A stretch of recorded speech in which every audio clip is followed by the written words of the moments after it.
قرآن کو اگر سمجھنا ہے تو بنا سیرت النبی سمجھے قرآن کو سمجھ ہی نہیں سکتے، کیونکہ حضرت عائشہ رضی اللہ تعالیٰ عنہ سے کسی صحابی نے سوال کیا کہ آپ مجھے محمد صلی اللہ علیہ وسلم کے اخلاق کے بارے میں بتائیے، تو انہوں نے تعجب سے کہا کہ کیا تم قرآن نہیں پڑھتے کیا؟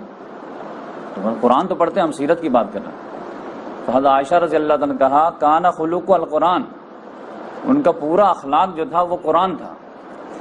اسی لیے میں کہتا ہوں کہ اگر کسی آدمی کو قرآن کی تفسیر پڑھنی ہے، یا کوئی سوال کرتا ہے کہ دنیا میں سب سے بہترین تفسیر کی کتاب بتائیے مولانا، تو میں ان کو سجیسٹ کرتا ہوں کہ سب سے بہترین تفسیر قرآن مجید کی اگر کوئی ہے تو وہ سیرت النبی ہے، اور اگر سب سے بہترین سیرت النبی کی کتاب پڑھنی ہے، سیرت صحابہ کی کتاب پڑھنی ہے، تو اس کے لیے میں سجیسٹ کرتا ہوں کہ آپ قرآن مجید پڑھیے۔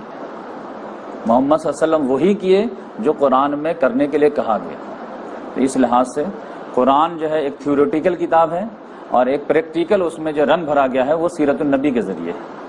پھر قرآن میں جو مسائل پیدا ہوتے ہیں اس کی جو تشریح ہے، ایکسپلینیشن ہے، وہ احادیث کہلاتی ہے۔ تو اس لحاظ سے قرآن، سیرت اور حدیث، یہ تینوں جو ہے ہمارا سرمایہ ہے۔ کسی کو بھی دین میں پرفیکٹ ہونا ہے تو یقینی بات ہے تینوں چیز سے رہنمائی لینی ہوگی۔